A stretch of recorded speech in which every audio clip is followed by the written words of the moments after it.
નમસ્તે બાળકો, આ વિડીયોમાં આપણે ભાગને ઓળખતા અને એની તુલના કરતા શીખીશું। ગોલુ આજે કાકાની દુકાન પર એક આ ડિઝાઇનનું કાપડ લઈને આવ્યો છે। એને પોતાના માટે એક પેન્ટ બનાવવું છે। શું તમે કહી શકો છો કે ગોલુના કાપડની ડિઝાઇનમાં કુલ કેટલા ખાના છે? જી હા, 12 ખાના। હવે શું તમે કહી શકશો કે ગોલુના કાપડ પર બનેલી ડિઝાઇનમાં પીળા રંગથી ભરેલા ખાનાની સંખ્યા કેટલી છે? તમે ઈચ્છો તો વિડીયો રોકીને આનો જવાબ શોધી શકો છો। જી હા, ગોલુની ડિઝાઇનમાં 6 ખાના પીળા રંગથી ભરેલા છે। આવો આને આપણે અપૂર્ણાંક સ્વરૂપમાં લખીએ। પીળા રંગથી ભરેલા ખાના ડિઝાઇનનો 6/12 ભાગ છે।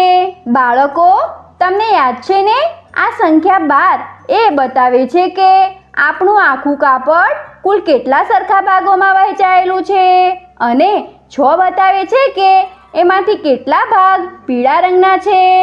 શું તમે ગોલુના કાપડ પર બનેલી ડિઝાઇનમાં લાલ રંગથી ભરેલા ખાનાની સંખ્યાને અપૂર્ણાંક સ્વરૂપમાં લખી શકો છો? વિડીયો રોકીને આ પ્રશ્નનો જવાબ શોધો। અરે વાહ બાળકો, તમે આ પ્રશ્નનો જવાબ એકદમ સાચો શોધ્યો છે।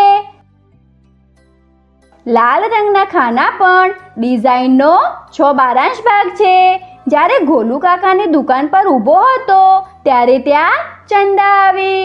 એણે ગોલુના કાપડ પર બનેલી ડિઝાઇન જોઈ અને તેને બહુ ગમી ગઈ। હવે તે કાકાને પૂછી રહી છે કે શું કાકાની પાસે આવી કોઈ ડિઝાઇનનું કાપડ છે જેમાં કુલ 15 ખાના હોય? એમાંથી 7/15 વાદળી રંગના હોય, 5/15 ગુલાબી રંગના અને વધેલા ખાના લીલા રંગના હોય। બાળકો, અહીંયા 15નો અર્થ છે કે કાપડ 15 સરખા ભાગોમાં વહેંચાયેલું હશે। આવો જોઈએ કે કાકા એમાં કેવી રીતે રંગ ભરે છે। કાકાએ એને આ પ્રકારનું 15 ખાનાવાળું સફેદ કાપડ બતાવ્યું। શું તમે ચંદાની બતાવેલ ડિઝાઇન પ્રમાણે આ કાપડમાં રંગ ભરી શકો છો? આવો આપણે પહેલાં ચંદાની ડિઝાઇનમાં વાદળી રંગના ખાના ભરીએ। ચંદાને 7/15 ખાનામાં વાદળી રંગ જોઈએ।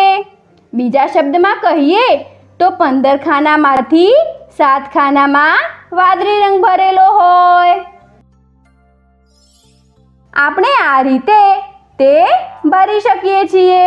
હવે શું તમે ચંદાની બતાવેલી ડિઝાઇન પ્રમાણે આ ડિઝાઇનમાં 5/15 ગુલાબી રંગના ખાના પૂરી શકો છો? તમે ઈચ્છો તો વિડીયો રોકીને આનો જવાબ શોધી શકો છો। શાબાશ બાળકો, તમે રંગને એકદમ સાચી રીતે ભર્યા છે। તમે આ રીતે પણ ચંદાની ડિઝાઇનમાં 5/15 ભાગમાં ગુલાબી રંગ ભરી શકો છો। બાળકો, શું તમે કહી શકશો કે વધેલા ખાના જેમાં લીલો રંગ પૂરવાનો છે તે ડિઝાઇનનો કેટલો ભાગ છે? તમે વિડીયો રોકીને આ પ્રશ્નનો જવાબ શોધી શકો છો। જી હા, લીલા રંગના ખાના ચંદાની ડિઝાઇનના 3/15 ભાગમાં છે। બાળકો, શું તમે કહી શકશો કે ચંદાની ડિઝાઇનમાં સૌથી મોટા ભાગમાં કયો રંગ છે?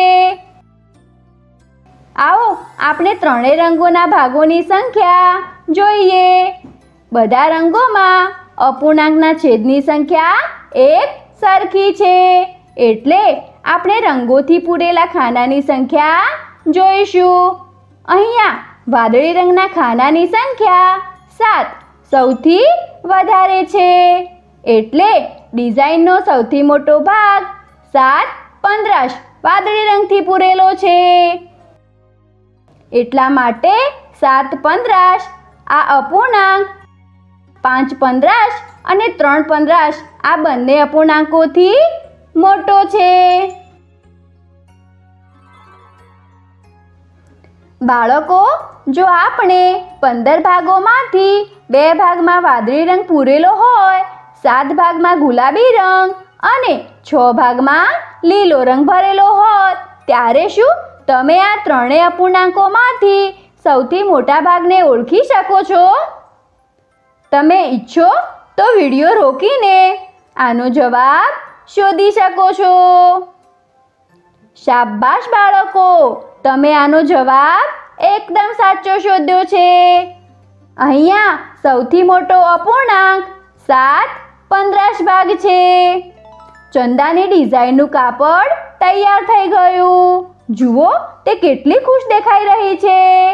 બાળકો, આ વિડીયોમાં આપણે ભાગોને ઓળખતા અને એની તુલના કરતા શીખ્યા.